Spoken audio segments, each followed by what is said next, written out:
Amen. Imini yeSabatha ayibenhle babangcwele. Sizohlabelela isihlabelelo 243. Lesi sihlabelelo saqanjwe ingilosi. Siqondene nesikhumbuzo sikaBaba ilanga kuphela. Sihlabelela sinesikhumbuzo sikaBaba ilanga siyafana nehlabelelo 223 esithi yaze yafika leyo mina. Kodwa ngike ngezwa omunye umuntu wasebuhleni ethi wathi ubaba isihlabelelo 242 ngesokugcina. Uthule umuntu isihlabelelo esedlula 242 isihlabelelo esivela kuSathane. Akho lutho-ke engizokusho kulokho ngoba ukuthukwa into esesayedwayo. Isihlabelelo 243.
Isihloko salenkonzo sithi izimfundiso zenkosi ilanga ngoShembe noNazaretha. Amen. Namhla sisesikhumbuzo senkosi ilanga. Inkosi ilanga yazalelwa eNtabazi Harrismith mhla ka-27 July 1904. Yasishiya emhlabeni mhla ka-19 December 1976. Lokhu kusho ukuthi yahamba emhlabeni ineminyaka engu-70 ngoba yaqala ukhola ibandla ineminyaka engu-30.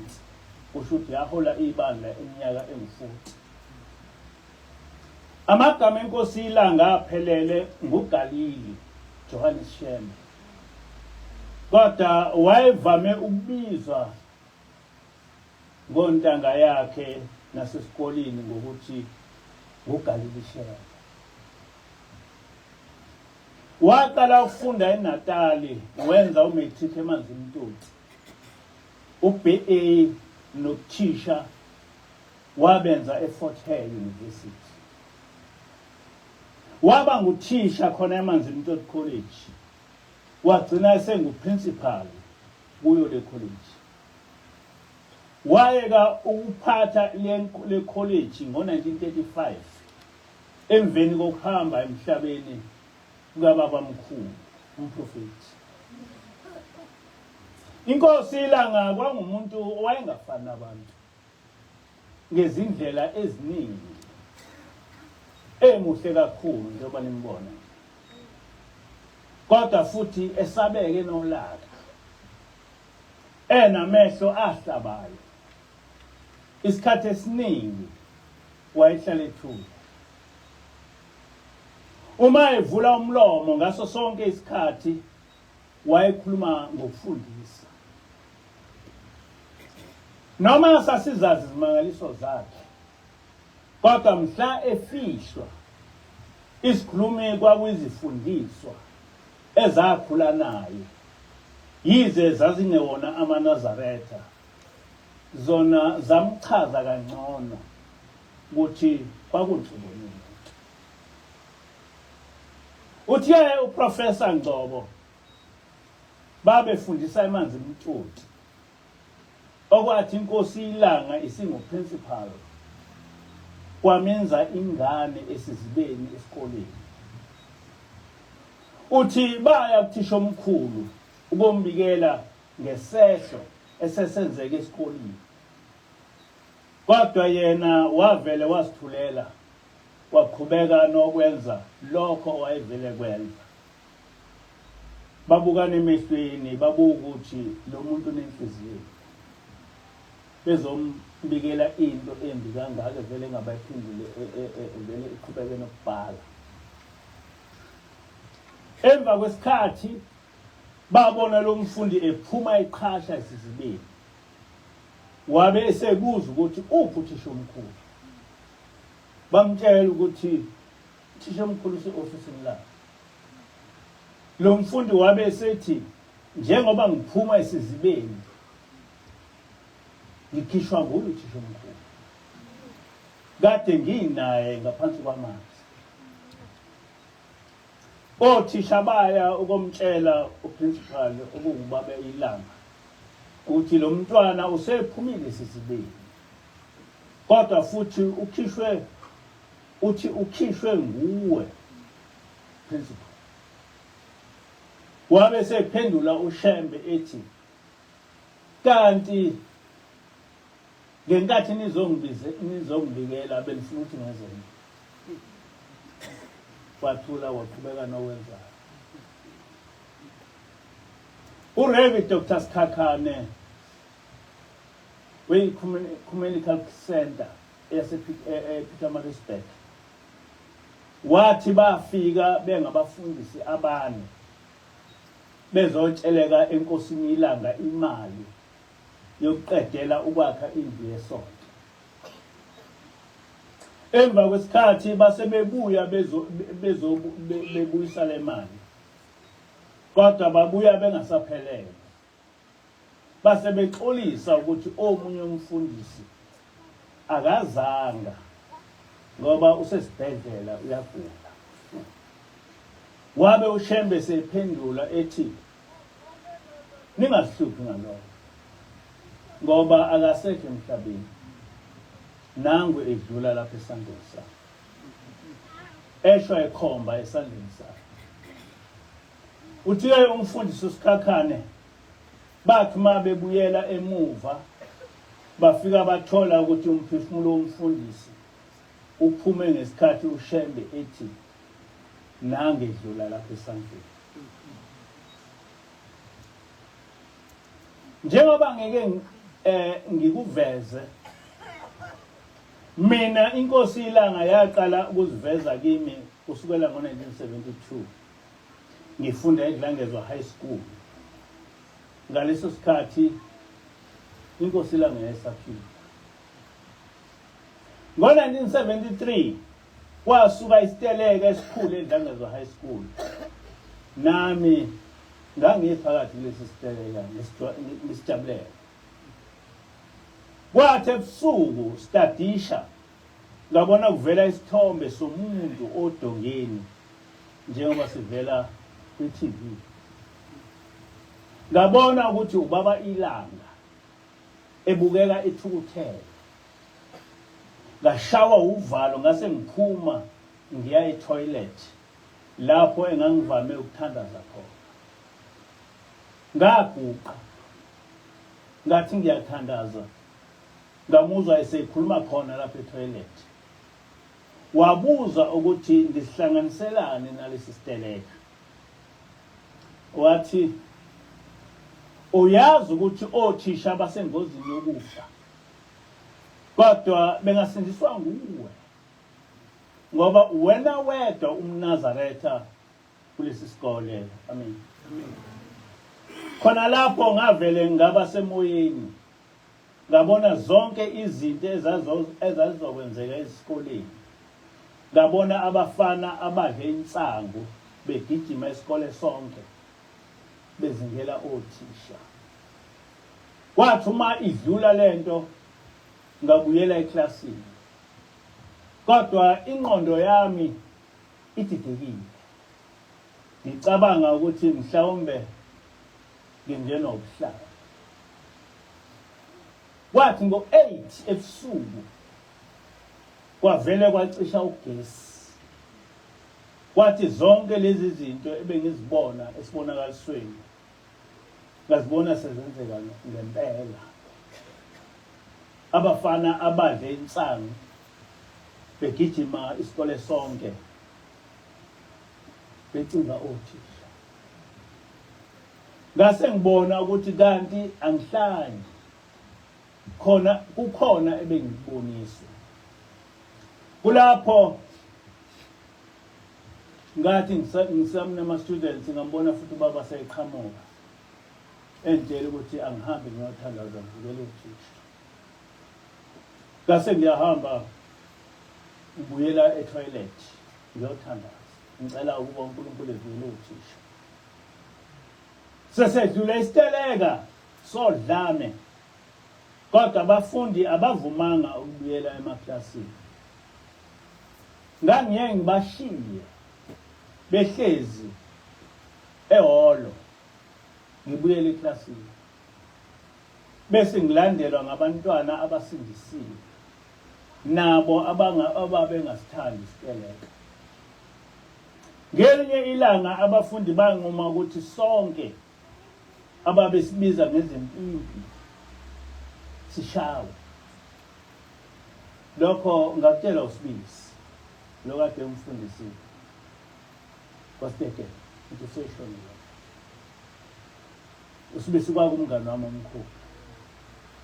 Wabe sethu uSibisi asishiye isikole socasha kweminye imizi yamakholwa. Ngamphendula uSibisi ngathi ingane niyayinithi nisindisile. uJesu akazi usivikela ngani kulaba bafundi. Ngase ngithi kuye Sibisi, mina ngihamba nalo uNkulunkulu owavikela oShadrach noMeshach noAbednego esithandweni somlilo. Mina ngihamba nalo uNkulunkulu owavikela uDaniel emlonyeni wezingonyama, nalo uNkulunkulu owavikela abantwana bakwaIsrayeli benqamla ulwandle. Ngakho ke angisoze ngabalekela abantwana abangenwe ngomoya omubi. Njoba ngangasho empilweni yami nje ukubaleka into engingakaze ngiyenze. Wathula uSibisi, wangibuka, wasuke wangishiya.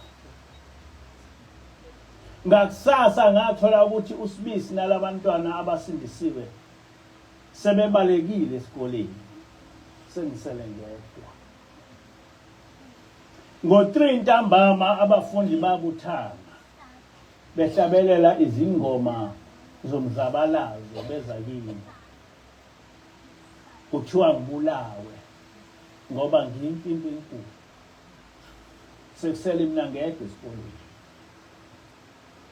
Bathi sebengenile endlini yami kwi-dormitory, owabehola wavele wama. Wabesethi, James, akusiyo impanza lo. Esho ngiyilale ngoba ngalala embhedeni ngathula ngabhedeni. Ngacabanga ukuthi bazongenza nangisazi nami kulesi isibindi ngangisithatha. Ngoba kwakuyisikole sonke. Washo ehlehla ebaleka. Bamemeza abanye bathi no, it's superstition.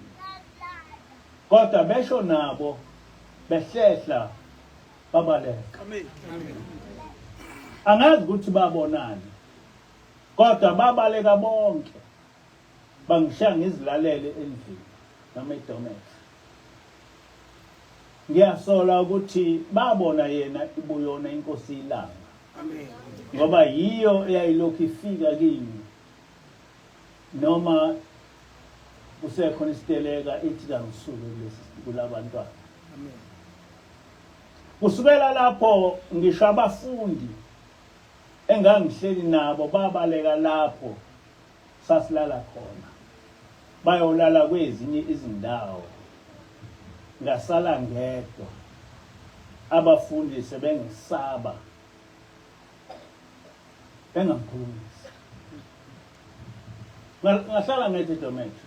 Bangibalekela ngingazi ukuthi kanjani. Lesi simo sangigida kakhulu. Ngisho sengiqedile esikoleni.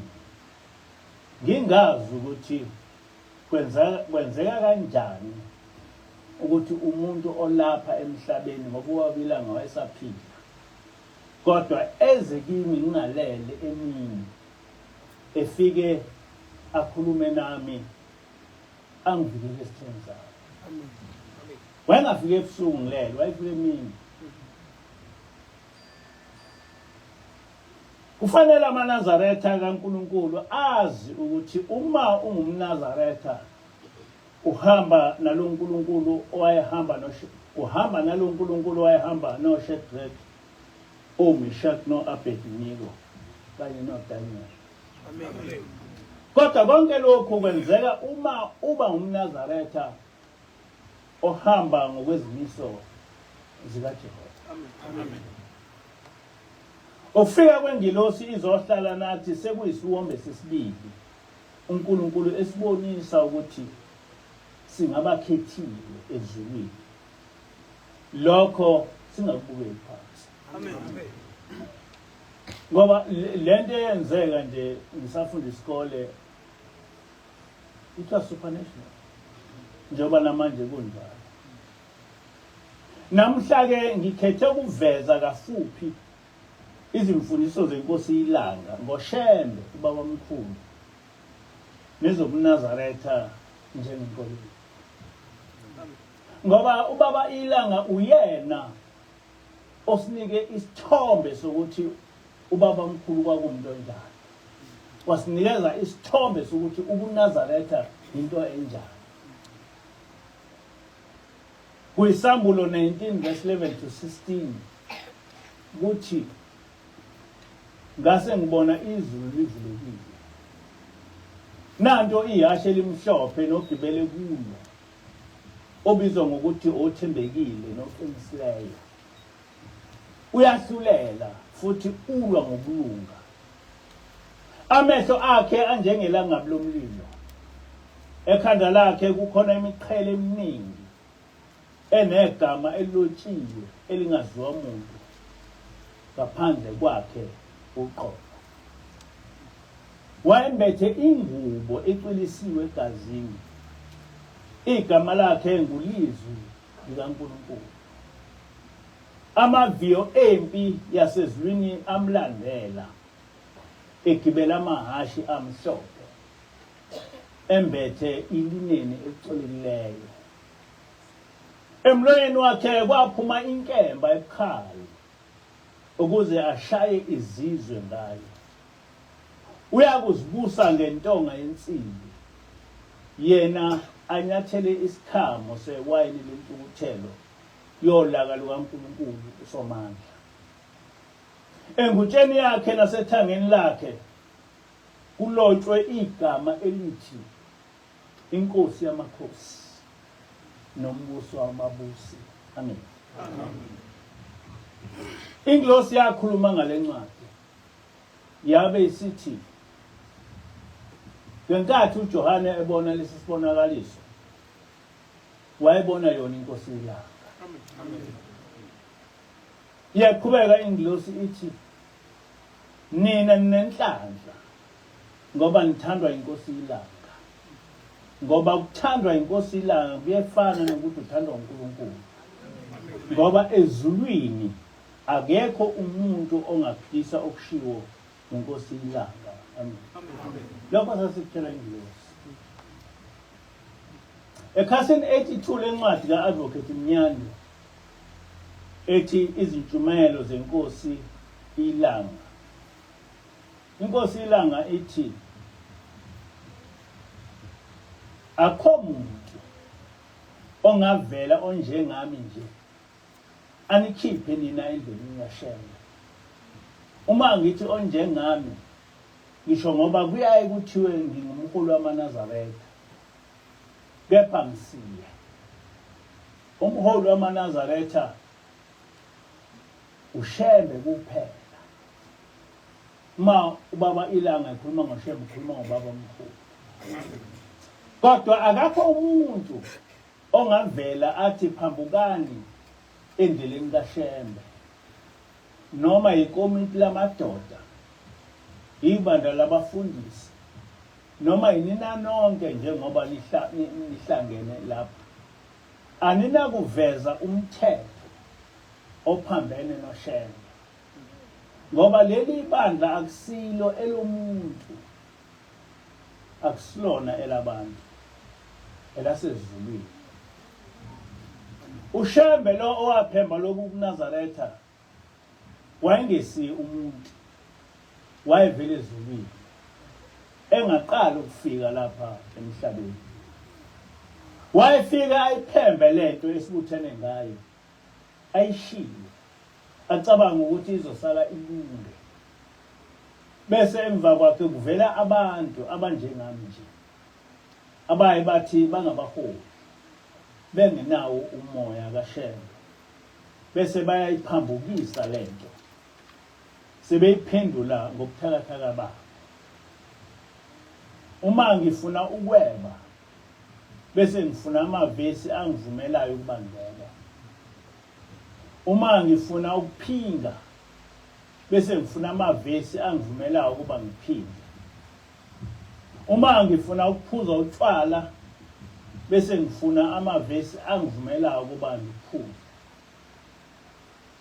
Ziningi izincwadi ezithi umuntu akaphuze utshwala adakwe uma ethatha. Kodwa akusiyo indlela kaShembe leyo. uShembe wathi ningaphuzi utshwala. futhi akukho umuntu owake wakhuluma into enjalo emhlabeni ngaphambili. uJesu noMose abazange bayikhulume indaba yotshwala. uMose wathi nje uma ungumNazaretha ungaphuzi utshwala. Kodwa uShembe wathi ungabuphuzi utshwala uma uthanda ukuba ngumntwana kaNkulunkulu kusukela ekuzalweni kwakho uze ufe. Emveni kwami mhlawumbe kungase kuvele amabhoxongwana acabanga ukuthi ahlakaniphile kunoShembe, anifundise ukuthi utshwala kulungile. Ningakuvumi lokho. Akusiyo into esindayo ukuba nilwe nigwazane noma nibulalane uma kuvela imfundiso enjalo, ngoba iyachitha ubuNazaretha.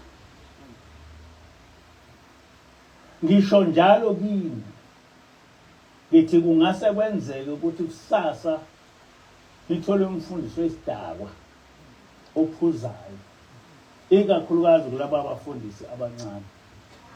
Kodwa-ke ningakuvumi lokho. Ningangabazi uma lowo mfundisi ephuza noma ebhema, nimcishe encwadini, nimkhiphe aphele, ngoba ukuphuza kuyimpande yazo zonke izono. Kuthiwa imali iyimpande yesono. Yebo kunjalo. Kepha mina ngithi ukuphuza impande yazo zonke izono. Imali iza kamuva. Zonke izono ziqala ngokuphuza utshwala. Amen. Lezi inkulumo ngizifake ngoba ngifuna ukuthi nazi ukuthi into esisuke siyenza suke ingasukithi noma isuke ingasuki nasengiyosini. Kodwa imfundiso kaShembe, njoba manje sekwenzeka nje sekukhona abaholi bamaNazaretha manje na abasayibizi nokuthi abafundisi bathi bangamakhosi, kodwa benza yonke imikhuba. Abanye badakwa isimanga, abanye bagcina izangoma, kodwa babila ngamagumazi. Le ntshumayelo iyadinga ukuvuselelwa ngoba ingumgogodla waleli bandla. Futhi njengoba sekunamabandla amaningi akwaShembe asephumile endleleni yokukholwa, kumele njalo sihlale sizikhumbuza ukuthi uShembe wathi umuntu ukuze ethi ngumNazaretha kumele aziphathe kanjani. So uShembe wakubeka ukuthi uma uba umNazaretha fanele uhambe kanje.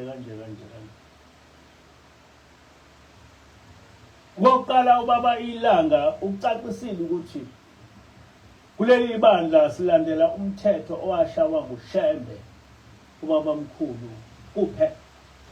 Akakho omunye umuntu ongabe eqhamuka ethi hayi umholi wami wathi. Sikhuluma ngomholi oyedwa, umqali wendlela.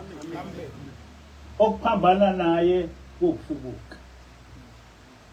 Akakho umholi ongaqhamuka esechitha umthetho kababa mkhulu ovuselela umthetho kaNkulunkulu.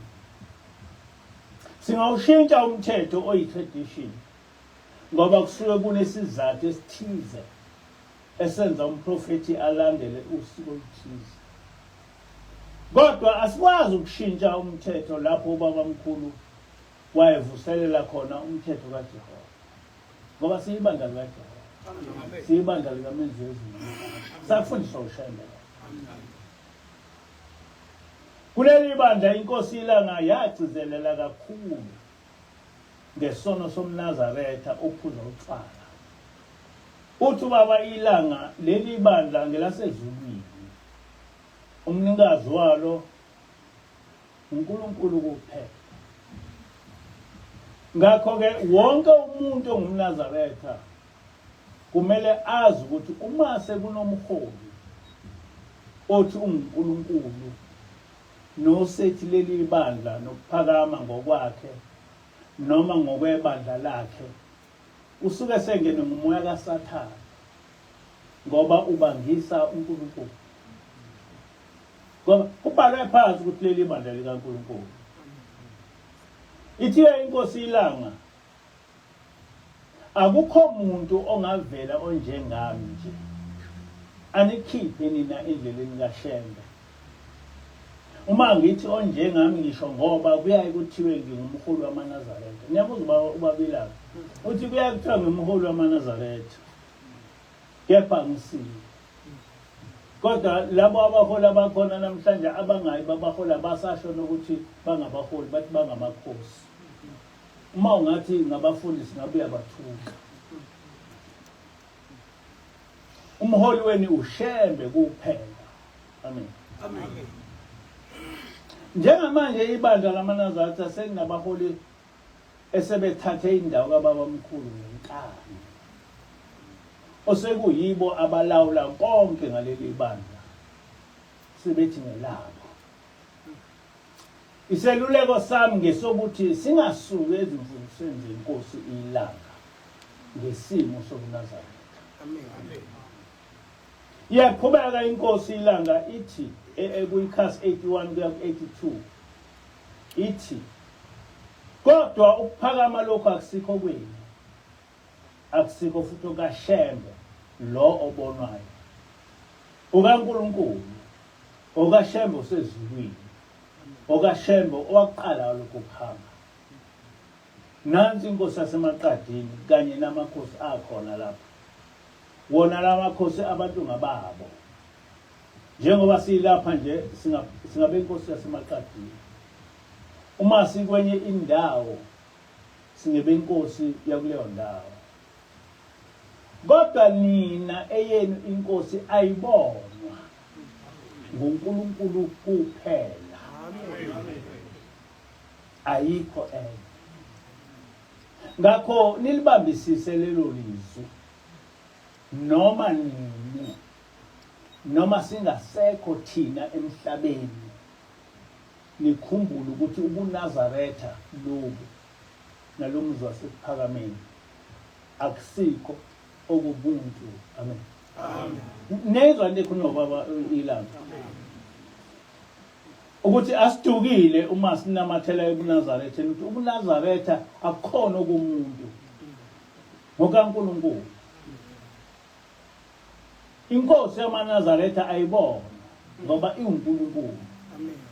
Kusho babilanga uthi nami anisibona bami ngababa bamkhulu uyena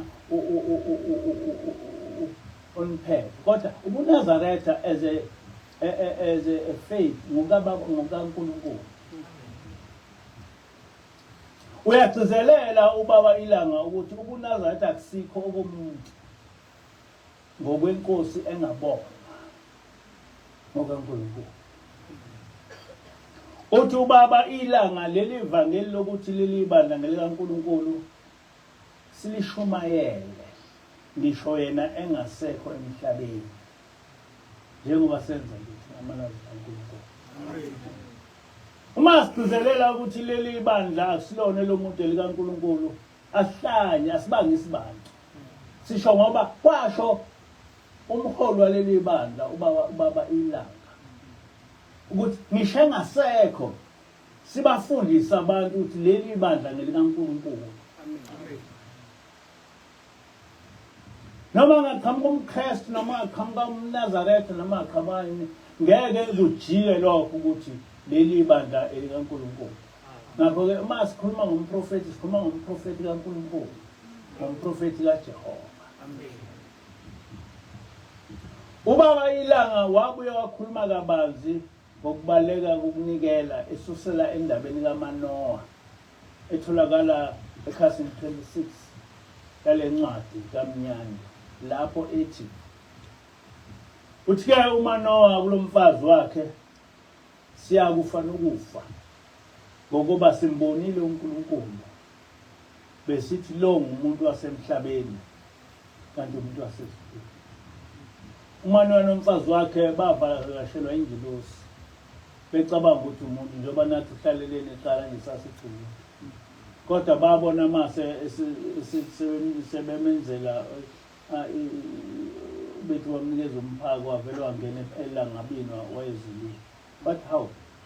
Kanti besithi umuntu uNdlolanhlaba uyala. Mhlobo unomuntu longena elangabini ehambe ezulile.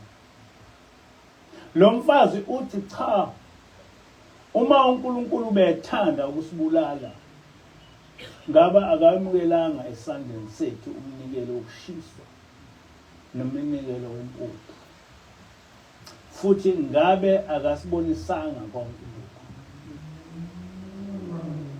Likhulu kakhulu lelo lizwi elikhulunywa yilo mfazi elithi ukuba uNkulunkulu bethanda ukusibulala ubengeke awamukele umnikelo wethu.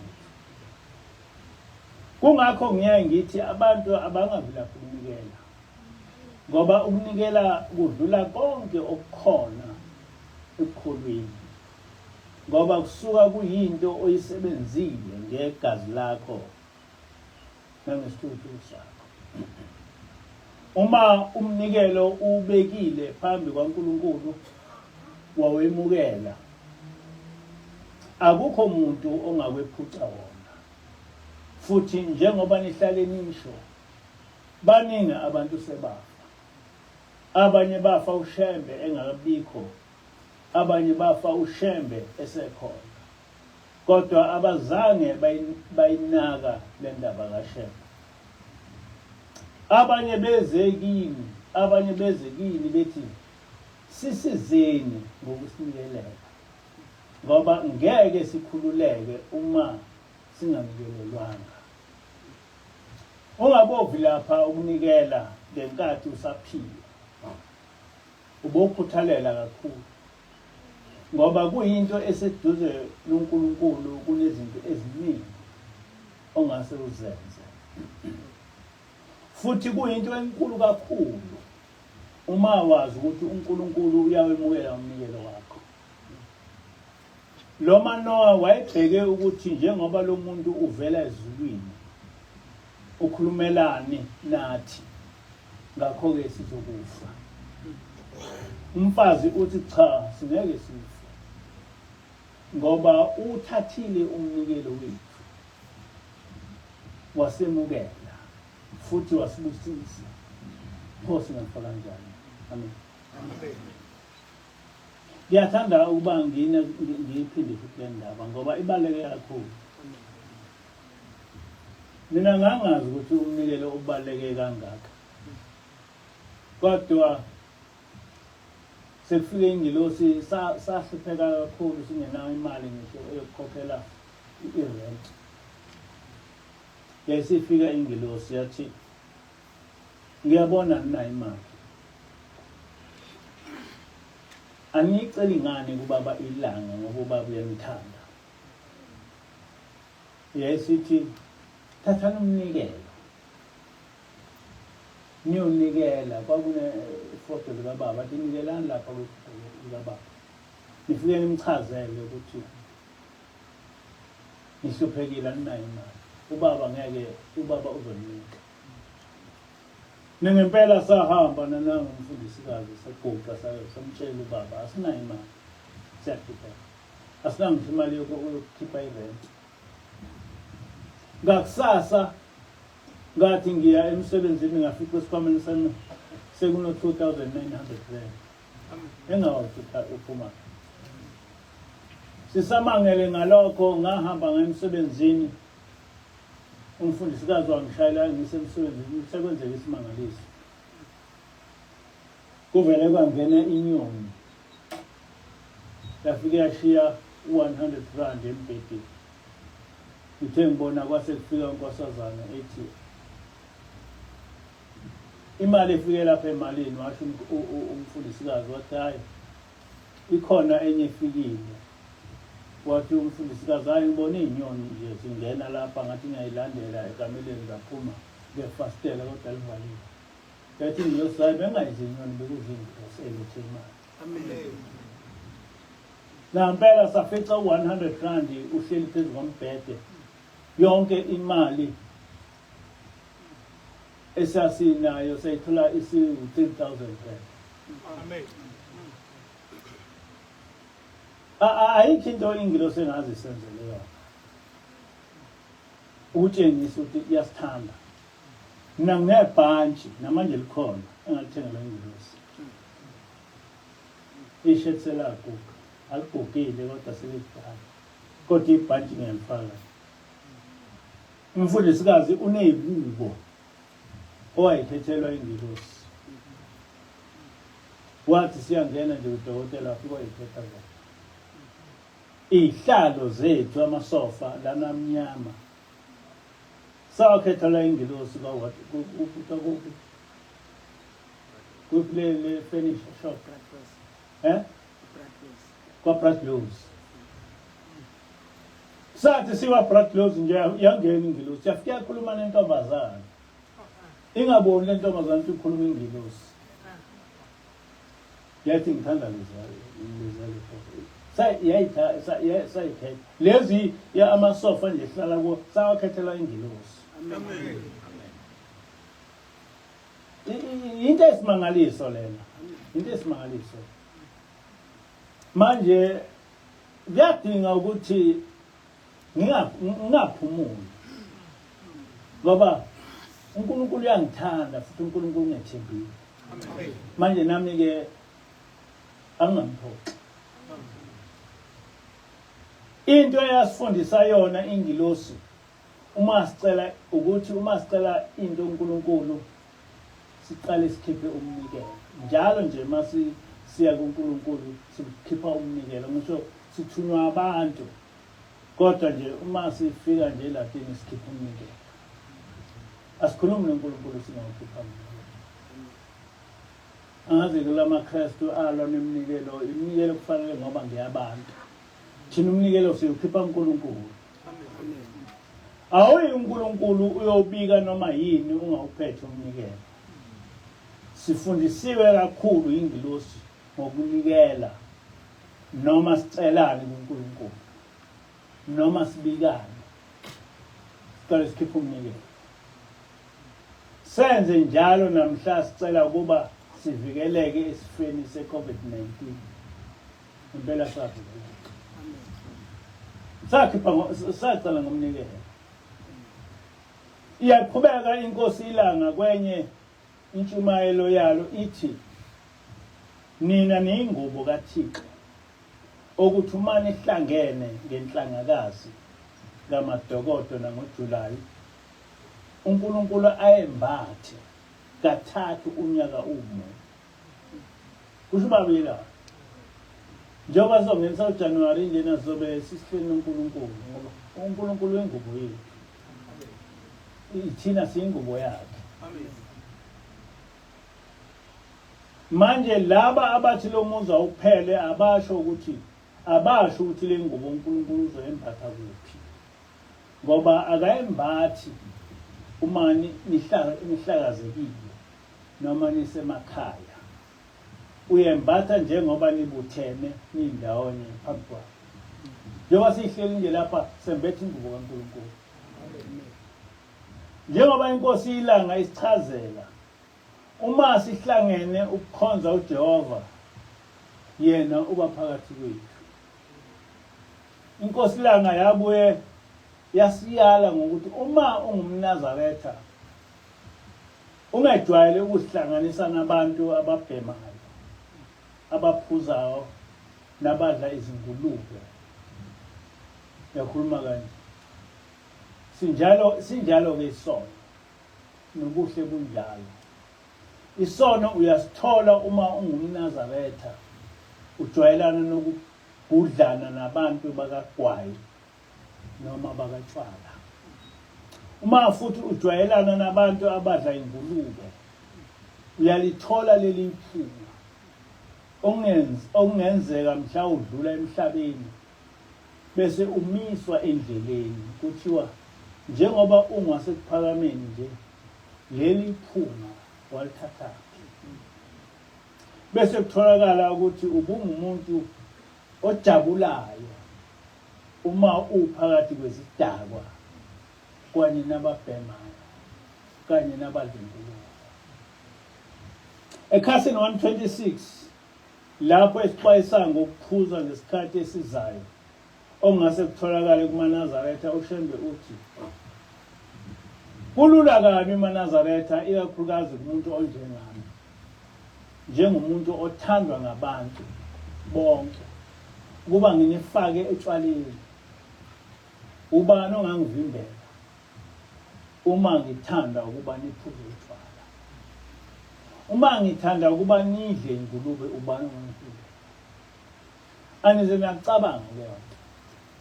Mina ngiye ngicabanga ukuthi emuva kwami koba njani. Koba njani emuva kwami? Kube njani nje manje emuva kwami? Ngicabanga ukuthi ngoba aManazaretha ayephuza kangaka njalo abukelanga kubaholi babo. Ngesikhathi kaBabilanga wawungaphuza kanjani utshwala? Ngesikhathi kaBabilanga wawungayithatha kanjani isangoma? Ngisho ukuthi nje uye esangomeni wawungakusho kanjani?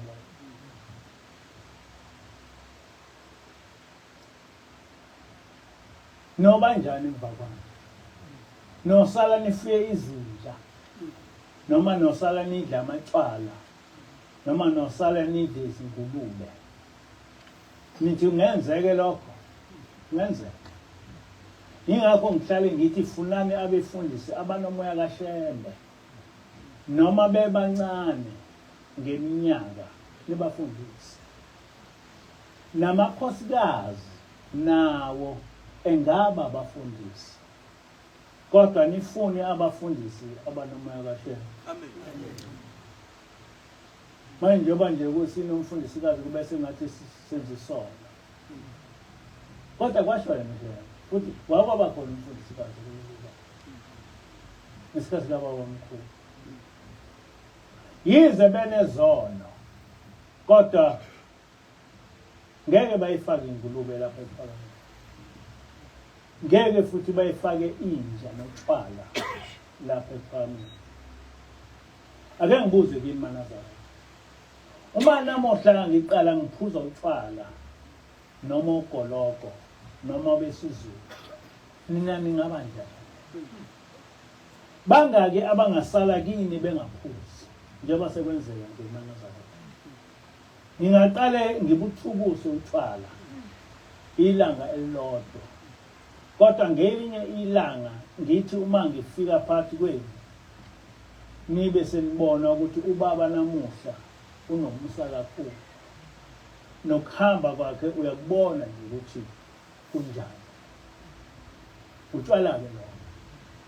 Uma wenza isono usifihla, siyathanda ukuba sivele obala, kobe sekuyachitheka-ke ukuphakama, kungabe kusaba khona njengoba sekuchithekile nje. Nabantu bamkhulu wakho uBabilanga wakhuluma zonke izinto ezenzeka manje.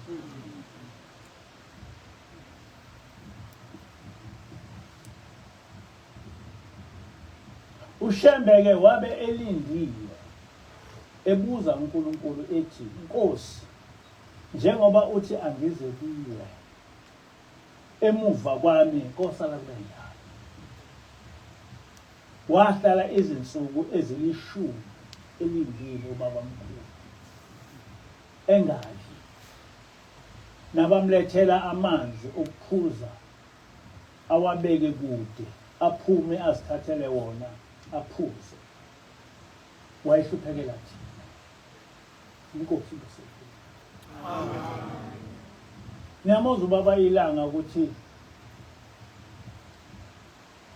uyakwazi ukubeka isithombe sika baba mkhulu kithi noma singambonanga.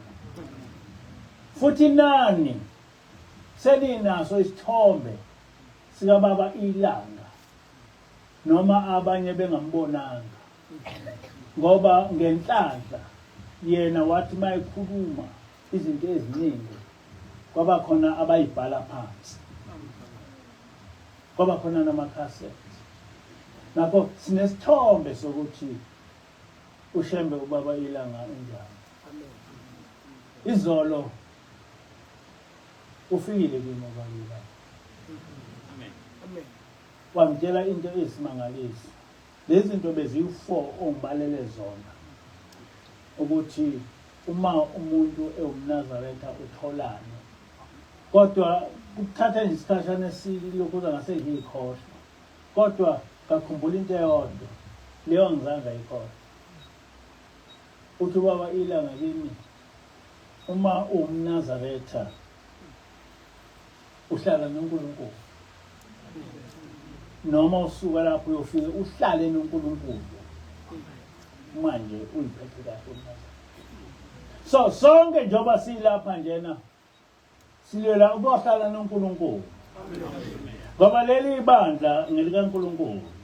Satshela uYeshuwa ukuthi leli bandla likaMenzi lizweni lomhlaba, leli mali likaJehova. So